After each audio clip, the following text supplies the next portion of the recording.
ಬಿದ್ದಲ್ಲೇ ಬೇರೂರಿ ಗಗನಕ್ಕೆ ಕೈ ಎತ್ತಿ ಹೂ ಬಿಡುವ ಗಿಡ ಮರಕ್ಕೆ ವಾಸ್ತು ಎಲ್ಲಿ? ಗುಡಿಸಿಲಿನ ಹೊಸಿಲಲ್ಲಿ ಬಡತಾಯ ಮಡಿಲಲ್ಲಿ ನಸು ನಗುವ ಮಗು ಮನಕ್ಕೆ ವಾಸ್ತು ಎಲ್ಲಿ? ಮನಸೆಂಬ ಭೂಪಟದಿ ಗಡಿರೇಖೆ ಇಲ್ಲ, ಮನಸೆಂಬ ಮನೆಯಲ್ಲಿ ಗೋಡೆ ಇಲ್ಲ. ಹರಿವ ನೀರಿನ ಹಾಗೆ ಬದುಕು ಚಲಿಸಿರುವಾಗ ಆನೆಕಟ್ಟೆಯ ಮಾತು ಆಡಬೇಕೆ? ಬೀಸೋ ಗಾಳಿಯ ಅಲೆಗೂ ವಾಸ್ತು ಬೇಕೇ? ಬಿದ್ದಲ್ಲೇ ಬೇರೂರಿ ಗಗನಕ್ಕೆ ಕೈ ಎತ್ತಿ ಹೂ ಬಿಡುವ ಗಿಡ ಮರಕ್ಕೆ ವಾಸ್ತು ಎಲ್ಲಿ?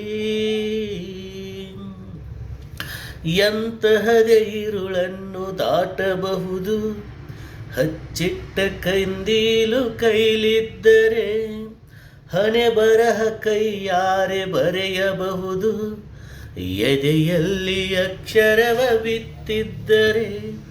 ಗಾಯ ಮಾಯಿಸುವಂತ ಬಿಸಿಲು ಬಂದಿರುವಾಗ ಕಿಟಕಿ ಬಾಗಿಲಗಳನ್ನು ಮುಚ್ಚಬೇಕೆ?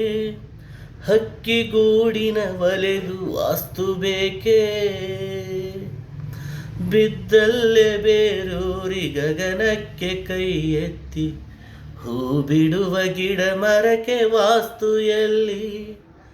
ಗುಡಿಸಿಲಿನ ಹೊಸಿಲಲ್ಲಿ ಬಡತಾಯ ಮಡಿಲಲ್ಲಿ ನಸು ನಗುವ ಮಗು ಮನಕ್ಕೆ ವಾಸ್ತು ಎಲ್ಲಿ? ಮನಸೆಂಬ ಭೂಪಟದಿ ಗಡಿರೇಖೆ ಇಲ್ಲ, ಮನಸೆಂಬ ಮನೆಯಲ್ಲಿ ಗೋಡೆ ಇಲ್ಲ. ಹರಿವ ನೀರಿನ ಹಾಗೆ ಬದುಕು ಚಲಿಸಿರುವಾಗ ಆನೆಕಟ್ಟೆಯ ಮಾತು ಆಡಬೇಕೆ? ಬೀಸೋ ಗಾಳಿಯ ಅಲೆಗೂ ವಾಸ್ತು ಬೇಕೇ?